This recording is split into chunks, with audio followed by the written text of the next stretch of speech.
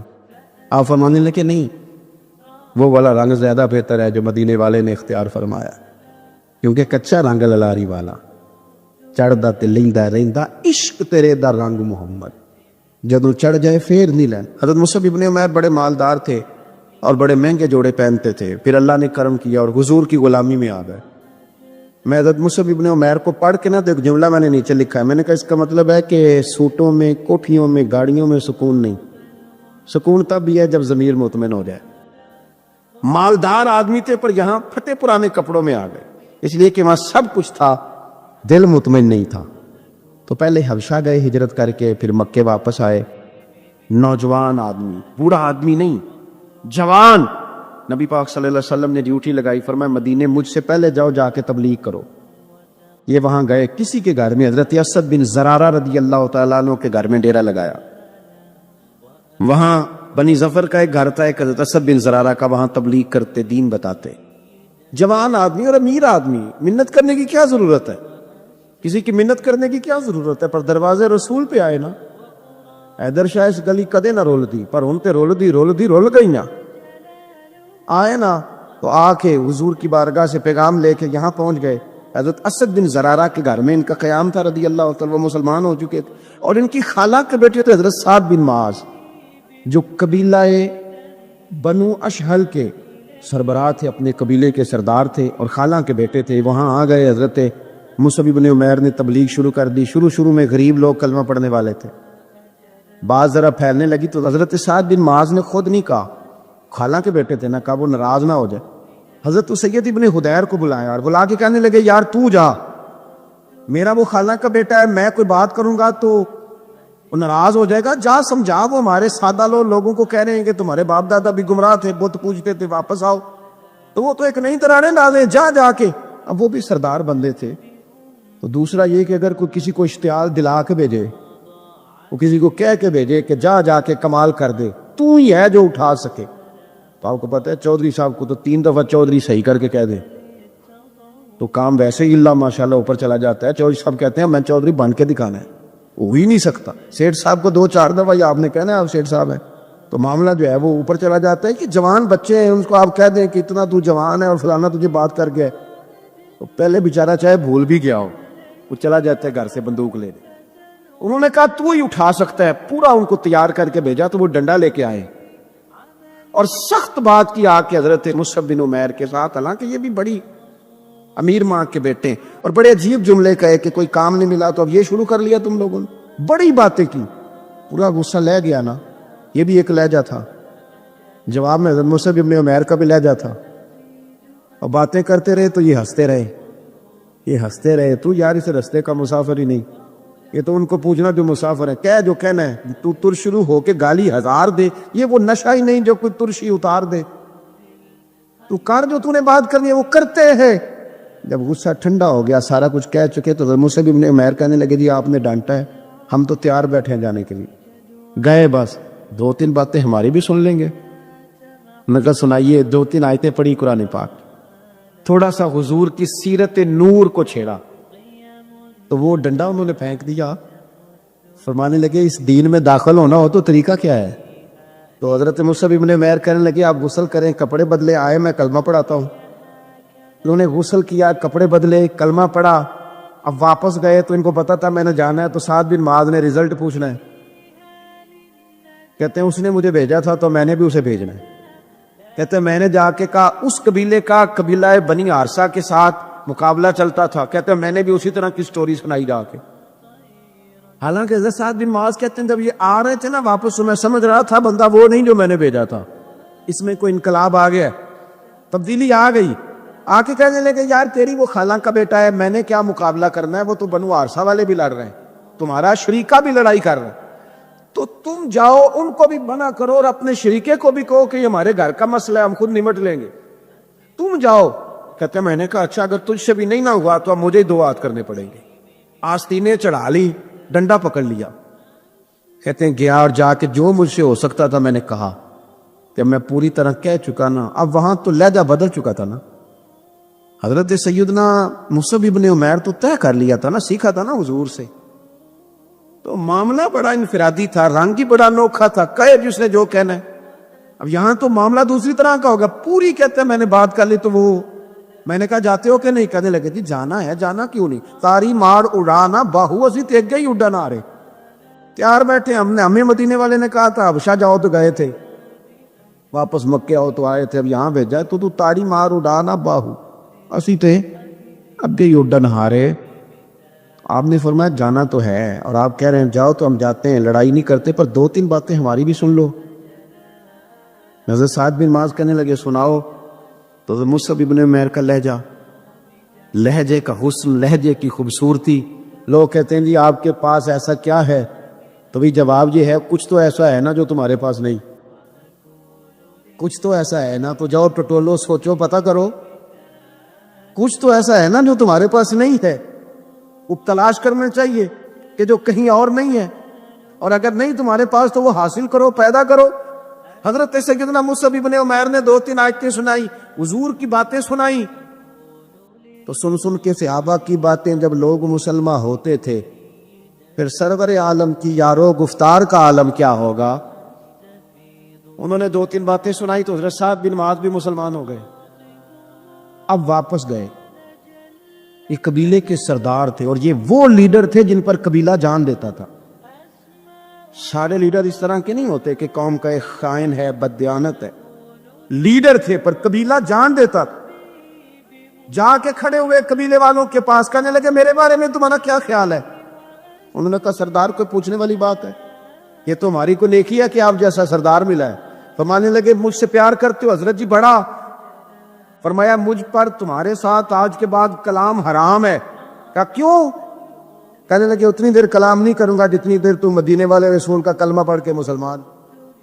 تو حضرت سعد بن معاذ نے سارا قبیلہ مسلمان کر لیا، حضرت اسید ابن حضیر بھی مسلمان ہو گئے، اور اتنا بڑا ماحول بن گیا مدینے میں کہ جہاں 12-13 لوگ کلمہ پڑھتے تھے، 70 لوگ اگلے سال حضور کی بارگاہ میں گئے، حضور اب ہماری جمعیت بن گئی، یا آپ تشریف لائیں۔ اگر سارے اس میں کردار دیکھو گے تو حضور کے کرم سے جو لہجہ دیا تھا نا اللہ نے حضرت مصعب ابن عمیر کو، یہ اس لہجے نے اس کچھ ان کے خلق نے کر لی، اور کچھ ان کے پیار نے کر لی، مسخر اس طرح دنیا شہ ابرار نے کر لی۔ ایک بہت بڑی خوبی حضرت عثمان غنی کی جس کو نبی پاک نے بڑا چاہا، وہ تھا حضرت عثمان غنی کا سخی ہونا۔ حضرت عثمان غنی رضی اللہ تعالیٰ عنہ فرماتے ہیں کہ جس دن حضور نے تبوک کے لیے جیش اسرا کے لیے اعلان کیا نا، تو حضرت عثمان غنی فرماتے ہیں کہ حضرت ابو بکر صدیق تو سارا مال لے آئے تھے، جناب عمر آدھا لے آئے تھے، مولا علی شیر خدا نے جی کھول کے دیا تھا، لیکن 800 گھوڑے بما پالان کی ضرورت تھی، یعنی 800 فوجیوں کا خرچہ، اپنے لفظوں میں بات کر رہا ہوں۔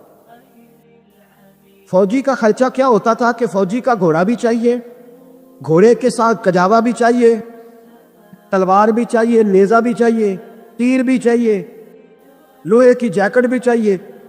حضرت عثمان غنی کہتے ہیں نبی پاک نے اعلان کرنا شروع کیا، ایک دفعہ اعلان کیا تو میں نے کہا حضور 200 فوجی کا خرچہ میرا۔ نبی پاک نے دوسری دفعہ اعلان کیا تو کوئی اٹھا ہی نہیں، جنہوں نے دینا تھا وہ تو سارا کچھ پہلے دے چکے تھے، کوئی اٹھا نہیں۔ کہتے مجھے بڑا عجیب لگا کہ میرے مصطفیٰ اعلان کریں۔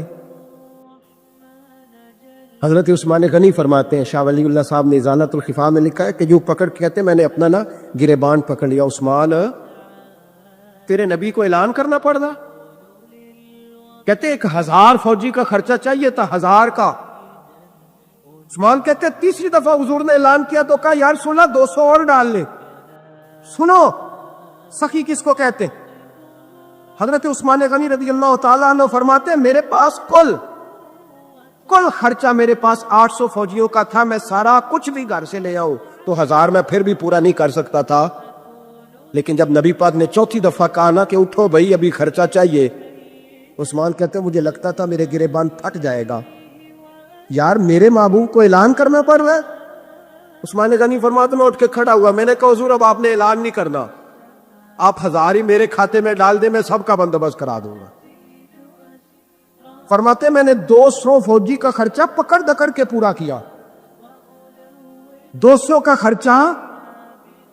غریب اصل میں اللہ سے تجارت نہیں کرتا اس لیے امیر نہیں ہوتا. غریب اللہ سے تجارت کرے نا، اللہ سے، اس کے رستے میں 200 دے کے 70 گنا کی امید رکھے یہاں بھی وہاں بھی، پھر امیر ہو جائے. یہ تجارت نہیں کرتا، یہ کہتا ہے اللہ کے رستے میں امیر خرچ کریں گے، میری نہیں ڈیوٹی. حضرت عثمان غنی کہتے میرے پاس 800 کا بندوبست تھا، میں نے 1000 کا دیا. حضور تشریف لے گئے. فرماتے ہیں جہاد سے جب واپسی ہوئی نا، ایک ایسا سودا تھا جس میں سے مجھے نفع کی امید ہی نہیں تھی، پر اللہ نے مجھے 11 گنا نفع عطا فرمایا. مالا والے سخی نہیں ہوندے، سخیاں کل مال. دیکھیں نا جنت البقیع، وہ والا قبرستان جس میں کوئی دفن ہو جائے تو نبی پاک کی سفارش کا حقدار ہو گیا. وہ والا قبرستان جس کا نام ہی جنت ہے. وہاں نا ایک یہودی اپنے جانور باندھا کرتا تھا، تو سرکار ایک دن اس طرف گئے تو واپس آئے. حضرت عثمان غنی قریب کھڑے تھے. نبی کریم صلی اللہ تعالی علیہ وسلم نے فرمایا عثمان اس جگہ کی طرف ذرا چکر لگانا، جگہ بڑی اچھی ہے. عثمان غنی گئے، جگہ خرید کے واپس آ گئے. حضور نے فرمایا ہوا ہے؟ عرض کی حضور خرید آیا ہوں. فرمایا میں نے تو چکر لگانے کا کہا تھا. کہا یا رسول اللہ آپ نے یہ بھی تو فرمایا تھا جگہ بڑی اچھی ہے.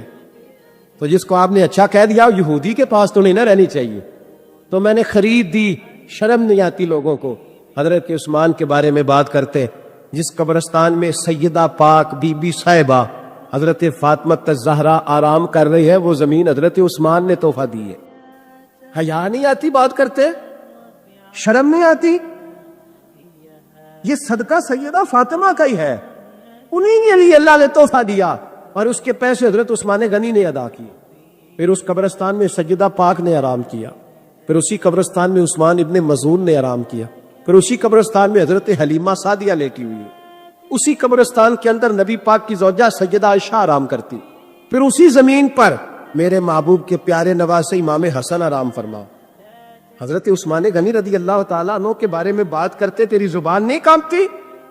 ان کو بات کرتا ہے جن کے تحفے اہل بیت نبوت نے قبول فرمائے اور وہاں آرام کرنا انہوں نے پسند کیا. اتنا بڑا جرت بند ہو گیا تو. حضرت سیدنا عثمان غنی رضی اللہ تعالیٰ عنہ سخاوت کی تو کمال کر دیا حضرت عثمان غنی. اور پھر ضرورت سے زیادہ پیسے دے کے، کوئی کنویں کی بات بڑی معروف ہے، میں نے بس اشارہ کرنا ہے. نبی پاک نے بھی اعلان کیا تو بڑا ہی اعلان کر دیا. فرمایا وہ میٹھے پانی کا کنواں ہے، قبضہ یہودی کا ہے. جو بندہ خرید کر وقف کرے گا نا اسے کیا ملے گا؟ تو حضور نے فرمایا میری جیب میں جنت کی ٹکٹ ہے، میں اسے جنت دے دینی. یہ ہے عرض جنت، یہ طیبہ کی زمین ہے، جنت بھی یہی، مال کے جنت بھی یہی ہے، جنت لے لے مجھ سے، لے لے. حضرت عثمان غنی گئے، اس کو کہا بھائی کنواں میرے ہاتھ بیچ دے. کنویں کی قیمت تھی 500-700 دینار.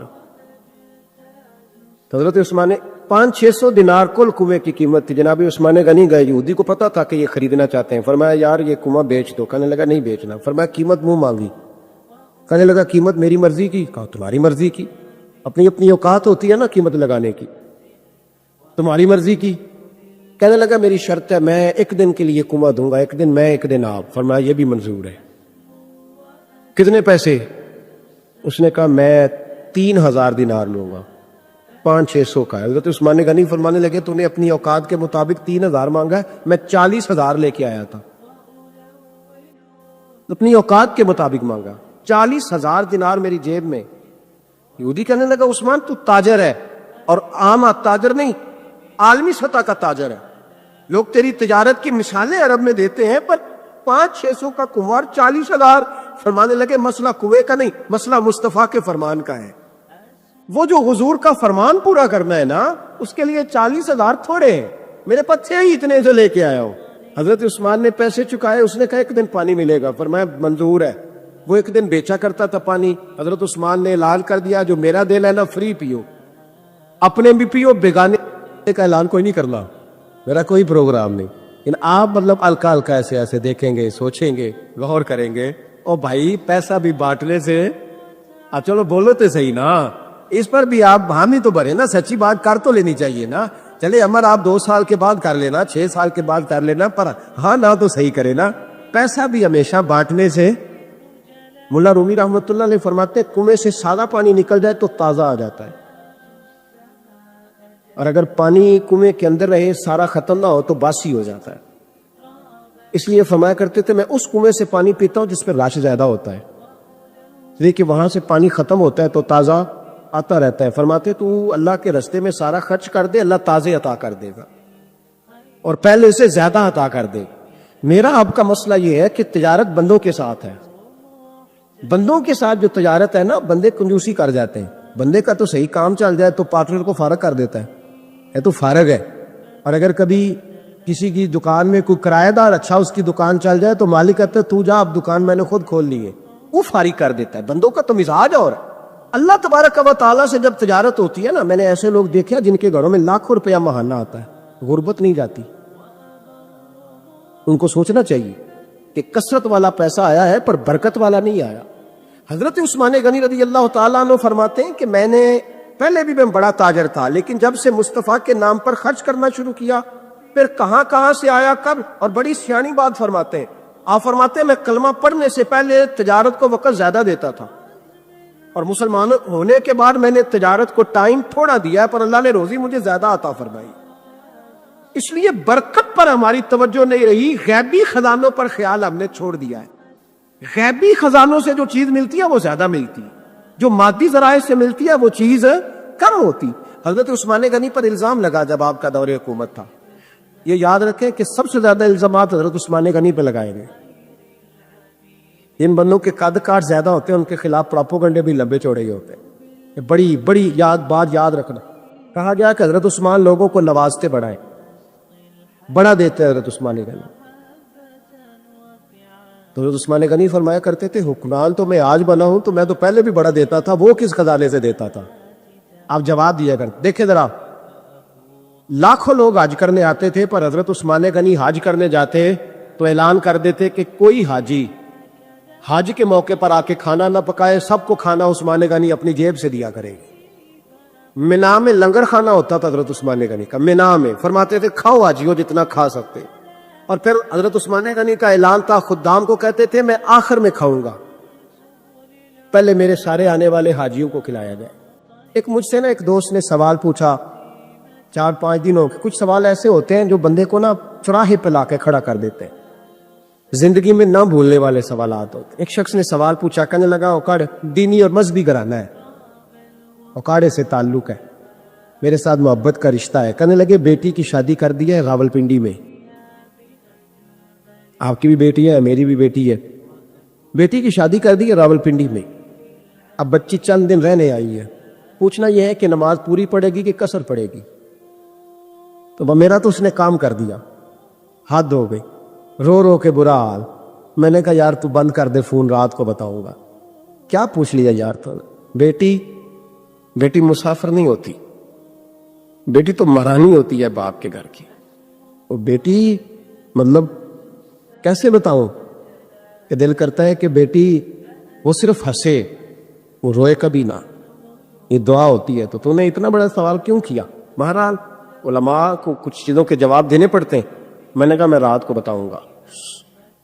رات کو پھر فون آیا کہ آپ وہ بڑی جلدی جواب دینے کے عادی ہیں تو دیر کیوں کر دی؟ تو میں نے کہا یار جواب تو میرے پاس تھا لیکن ہمت نہیں تھی ابھی۔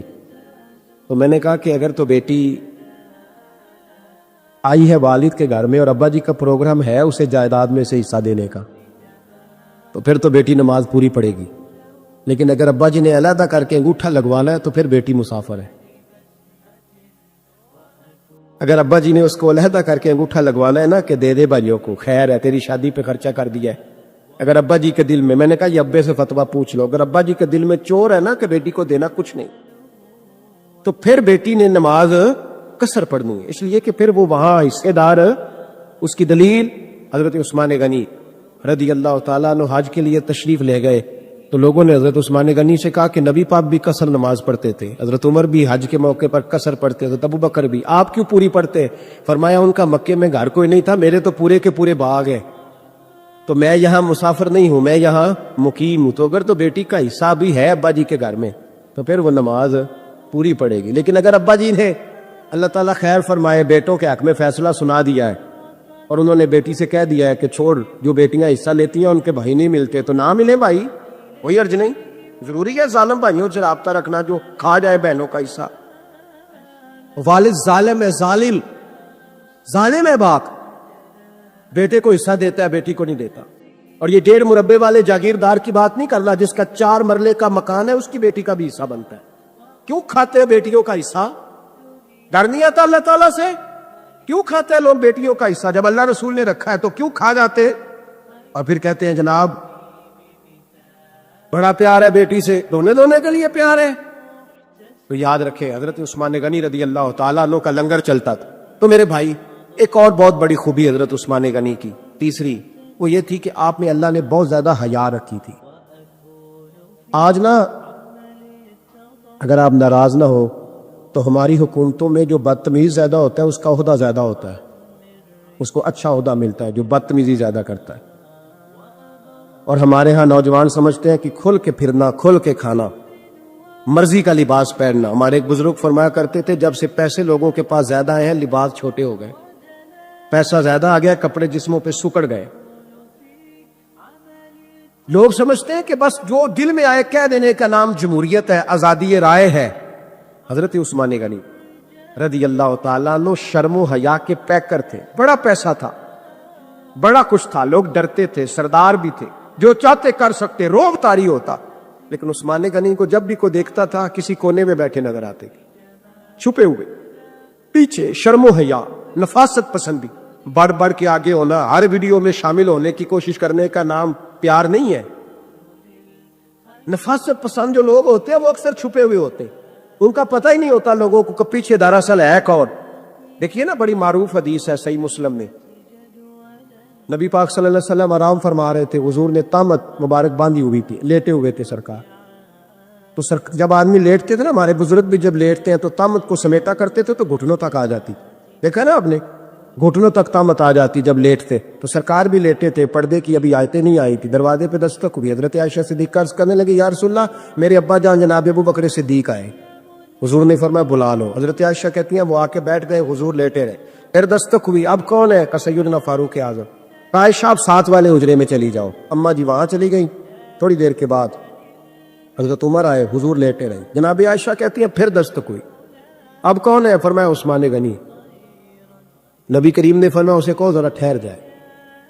حضرت عثمان ٹھہرے تو حضور اٹھ کے بیٹھے، تہمت مبارک کو ٹھیک کیا، پھر اپنے کرتے مبارک کو سیدھا کیا، پھر دستار کو سیدھا کیا، فرمایا اب بلاؤ عثمان غنی کو۔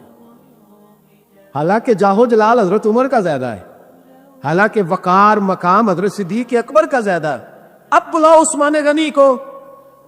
حضرت عثمان غنی رضی اللہ تعالیٰ عنہ آئے، بیٹھے، بات چیت ہوئی، تینوں چلے گئے۔ حضرت عائشہ صدیقہ کہتی ہے میرے ذہن میں سوال رہ گیا، میں نے عرض کی یا رسول اللہ صلی اللہ تعالیٰ علیہ وسلم، وہ 2 لوگ آئے، آپ بیٹھے رہے، عثمان آئے تو آپ نے اہتمام کیا، کیا لفظ ہے، اور لفظوں میں تاثیر ہے، اور جملے 2 کہے نبی پاک نے، لیکن کتنا بڑا ان کا مرتبہ بیان کیا۔ فرمایا عائشہ میں اس شخص سے حیا نہ کروں جس سے اللہ کے فرشتے بھی حیا کرتے ہیں، میں اس سے حیا نہ کروں جس سے اللہ کے فرشتے بھی حیا کرتے۔ حضرت عثمان غنی فرمایا کرتے تھے میں نے جب سے حضور کا چہرہ دیکھا ہے دوبارہ پلٹ کے اپنی شرمگاہ بھی کبھی نہیں دیکھی، ویا میں نے اپنی آنکھوں کا وضو نہیں توڑا جب سے حضور کا۔ فرماتے جب سے یہ ہاتھ نبی پاک کو بیعت کے لیے دیا ہے پھر گندگی میں نہیں جانے دیا میں نے سیدھا۔ حضرت عثمان غنی فرمایا کرتے تھے میں اپنے گھر کے اندر اپنے غسل خانے میں 4 دیواری کے اندر بھی کپڑوں سمیت غسل کرتا ہوں، مجھے حیا کی ہے غسل خانے میں بھی کپڑے۔ اور سنو ایک اور بڑی بات اہم، حضرت بشر حافی کا سارا شہر قدر کرتا، پیار کرتا، اور صرف انسان نہیں جانور بھی ان کی قدر کر لے۔ وہ ننگے پاؤں چلتے تھے تو جانور بغداد کی گلیوں میں گوبر نہیں کرتے کہ رب کریم کا بندہ جا رہا ہے، اللہ کے ولیوں کی تو جانور بھی حیا کر رہے ہیں۔ وہ بغداد کا ایک تاجر کہتا مجھے نہیں جی بابا اچھا لگتا. کچھ لوگ ہیں نا سٹائل ذرا ہٹ کے, یعنی سب سے الگ بات کرنی ہے, علیحدہ بولی بولنی, مجھے نہیں بھی تمہیں کیوں نہیں اچھے لگتے. کہنے لگا جی یہ جمعے والے دن نا جمعے کے فرض پڑھ کے چلے جاتے ہیں, باقی نماز نہیں پڑھتے مسجد میں. مسجد میں کون سی نماز پڑھنی ضروری ہے جی؟ تو باقی جس کا جہاں دل کرے وہاں آپ پابندی لگا سکتے ہیں. میرے ایک مدرسے کا طالب علم تھا, تو کچھ لوگ میرے پاس آئے, کہنے لگے پیر صاحب بچہ دے دے نماز پڑھانے کے لیے. دے دیا. پھر شکایت آ گئی, کہنے لگے عصر کی پہلی 4 سنتیں نہیں پڑھتا اور عشاء کی پہلی 4 سنتیں نہیں پڑھتا. میں نے کہا واپس کر دو. کہنے لگے جی آپ تو ناراض ہو گئے. میں نے کہا یار جس چیز کی پابندی اللہ رسول نہیں لگاتے تم کیوں لگاتے ہو؟ رب رسول اگر وہ سنتیں ضروری ہوتی تو فرض کر دی جاتی. تو جس کی اللہ رسول پابندی نہیں لگا رہے, ہمارا عجیب مزاج ہے نا, اس کی ہم پابندی لگاتے. کتنی غلط بات. اور میں چاہے چوتھی رکعت میں شامل ہوں, امام صاحب پر پابندی ہے کہ نہ وہ بچہ دیکھیں نہ بیمار دیکھیں, وہ اذان سے پہلے مسجد آئیں اور جب تک آخری سیٹھ باہر نہ نکلے وہ باہر نہ جائیں. ایسے تو نہ کرو یار, کم از کم خیال کریں تھوڑا سا. ہر شخص کی ضروریات ہے جس طرح میری اور آپ کی. وہ کہتے تھے یہ فجر پڑھ کے نا فرض جمعے والے دن چلے جاتے تھے, باقی نماز نہیں, مجھے اچھا نہیں لگتا. ایک دن ایک بندے نے سمجھایا اس تاجر کو کہ یار تو اس اتنی سی بات پر ایک بزرگ پر تنقید کرتا ہے. اور ہمارا مزاج ہے 99 خوبیاں ہوں گی, ایک خامی ہوگی پر ہم خامی کا ذکر کریں گے. حالانکہ انسان ہے, ایک خامی تو رہے گی, خامی کا ذکر کریں گے. ایک دن جب بڑا سمجھایا تو وہ تاجر کہتا ہے میرے دل میں خیال آیا پتہ تو کروں بابا جاتا کہاں ہے جمعے کے فرض پڑھ کے. کہتے ہیں حضرت کے ساتھ میں نے جان بوجھ کے ان کے ساتھ نماز پڑھی. جب وہ فارغ ہوئے تو وہ جلدی سے نکلے, تو میں بھی تھوڑا چپ چپ کے پیچھے پیچھے ہوا. بغداد کی ایک دکان سے انہوں نے نان خریدے. میں نے پھر بدگمانی کی, میں نے کہا اوہو پیر صاحب کو بھوک نست آیا تھا, اس لیے سنت بھی چھوڑ دی, نوافل بھی چھوڑ دی. پھر وہ آگے گئے تو انہوں نے کباب ہوٹل سے کباب لیے, تو میں نے کہا ان کی عمر دیکھو اور ذائقے دیکھو. پھر بدگمانی. کہتے ہیں پھر وہ جنگل کی طرف بڑھے, تو میں نے کہا مولانا لوگوں سے مریدوں سے چھپ کے کھائیں گے. لیکن کہتے ہیں تھوڑا سا سفر طے ہوا تو ایک کچا مکان آیا, باہر سے کنڈی لگی ہوئی. حضرت بشر عافی نے خود دروازہ کھولا اور کہتے ہیں میں سوراخ سے دیکھ رہا تھا ایک فالج زدہ بوڑھے بیمار بابا جی لیٹے اور ان کے منہ سے رطوبتیں پانی کی نکل رہی. کہتے حضرت بشر عافی دوڑ کے آگے بڑھے, پہلے ان کو سیدھا لٹایا, پھر ایک پیالہ لیا, مٹکے سے پانی ڈالا اور پھر اپنا امامہ کھولا اور پانی میں بھگو کے تو بابا جی کا منہ صاف ہے. اور پھر پہلا لقمہ بابا جی کے منہ میں ڈال کے کہنے لگے معاف کرنا ذرا مجھے جمعے والے دن دیر ہو جاتی ہے, ابھی تو میں نے سنتیں بھی پڑھنی ہے, ابھی تو نوافل ادا کرنے ہیں, جمعہ تھا تو ذرا دیر ہو گئی, ورنہ روز وقت پہ آتا ہوں. وہ شخص کہتا ہے میرے وجود کے رونگٹے کھڑے ہو گئے, میں کیا سوچتا تھا اور بن کیا گیا. اور فرماتا پھر وہ بیمار بزرگ وہ بولے اور کہنے لگے بشر عافی میرے تو اپنے بھی مجھے چھوڑ گئے اور 14 سال ہو گئے ہیں تو میری 2 وقت کی روٹی لے کے آتا ہے. میں پتہ نہیں زندہ لاش کب تک بنا رہوں گا, تو کب تک آئے گا. خدا کے بندے تو ہیں ہزاروں اور بنوں میں پھرتے ہیں مارے مارے, میں اس کا بندہ بنوں گا جس کو خدا کے بندوں سے پیار ہوگا. کہا 14 سال سے آ رہے ہو تک آئے گے. جناب بشر عافی نے اپنے ہاتھوں سے بابا جی کے آنسو پہنچے اور پھر فرمانے لگے آج کے بعد یہ لفظ نہ ادا کرنا, یہ جو سارا شہر میری عزت کرتا ہے اور جانور بھی قدر کرتے ہیں تو یہ میرے چلنے اور وظیفوں کی وجہ سے نہیں ہے. میں آپ جیسے لوگوں کی خدمت کرتا رہتا ہوں تو رب نے مخلوق کے دلوں میں میری محبت پیدا فرما دی, محبت پیدا کر. وہ کہتے ہیں کھانا کھلا کے حضرت بشر عافی باہر نکلے تو میں قدموں میں بیٹھ گیا. میں نے کہا مرید کر لے.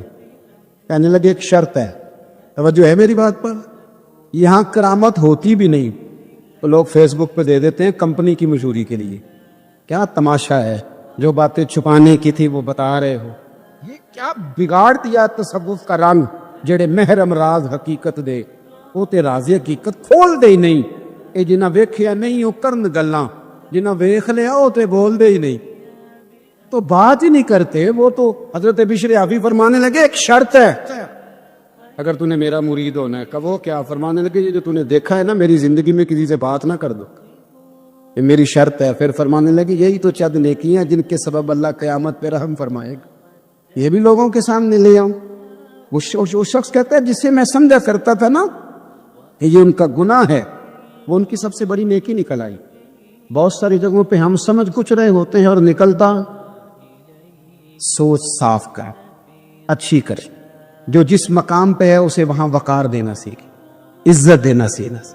دوسری اصلاح معاشرہ کے لیے میرے ذہن میں جو بات ہے وہ یہ ہے کہ زندگی میں نا خودداری پیدا کرنا. خودداری یہ جو آج مزاج بن گیا نا، دوسروں کے مال پر نظر اور کسی کا ہاتھ تھام کے راتوں رات بڑا ہونے کی کوشش، اس سے باہر آ گئے. اللہ نے جہاں مجھے بہتر سمجھا رب نے وہاں مجھے بٹھایا، اور اللہ نے جہاں آپ کو بہتر سمجھا اللہ نے آپ کو وہاں.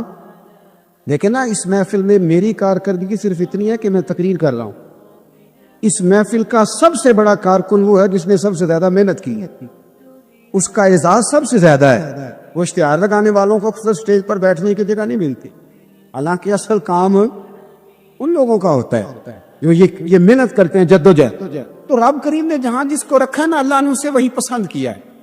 لیکن میرے گاؤں کا ایک موچی ہے، جوتے گانٹتا ہے. اس شخص نے 4 بیٹیاں بیائی ہیں جوتے گانٹ کی. اور میرے ابا جی بتایا کرتے تھے کہ جن دنوں نا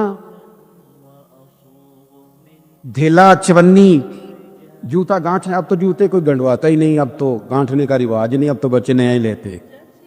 تو جوتا گانٹھنے کے لیے جب اس کو دیتے تھے تو چونی اگر اس کی ہوتی تھی نا تو اس کو کہتے تھے نا روپیہ تو رکھ لے. تو کہتا کیوں رکھوں جی، میری چونیاں تو میں نے چونی لے لی. اور ناراض ہو جاتا تھا. 4 بیٹیوں کی شادی کی ہے اس نے، پھر اللہ نے اسے عمرہ بھی کرایا، اور آج بھی وہیں بیٹھا ہے. تو میں جب گاؤں جاتا تو میں کہتا ہوں چاچا میں تیرے ساتھ تصویر کھنچوانی ہے. تو مجھے کہتے ہیں پتر میرا تو منہ بھی نہیں تو پیا میرے ساتھ فوٹو. تو میں کہتا ہوں یار تو ایک انسان ہے، تو ایک مثال ہے. جس بندے نے ہاتھ پھیلانے سے نفرت کی ہو، اب تو چندہ ہی چندہ رہ گیا ہے، چندہ ہی چندہ. اس کے علاوہ اللہ معاف کرے کوئی دوسری شے. میں کلاسکو میں تھا تو مجھے ایک صاحب کہنے لگے آپ نے کوئی اعلان شلان نہیں کرنا، مدرسہ نہیں ہے. میں نے کہا مدرسے بڑے ہیں پر اللہ کا فضل ہے، کیونکہ وہ نبی کریم کے نام کے ہیں تو ہمیں کبھی کمی کوئی نہیں آئی، کبھی نہیں کمزوری آئی، رونے کا مزاج بھی نہیں. وہ چل رہا ہے مدرسہ. وہ میں نے کہا آپ کیا سمجھتے ہیں جو یہاں آیا وہ چندے لے نہیں آیا ہے؟ کیا مزاج آپ لوگوں نے بنائی؟ اس سے نکلیں.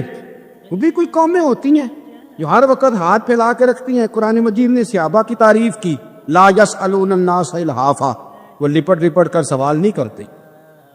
یہ اصحاب صفا کی بات کی قرآن پاک نے، لپٹ لپٹ کر سوال.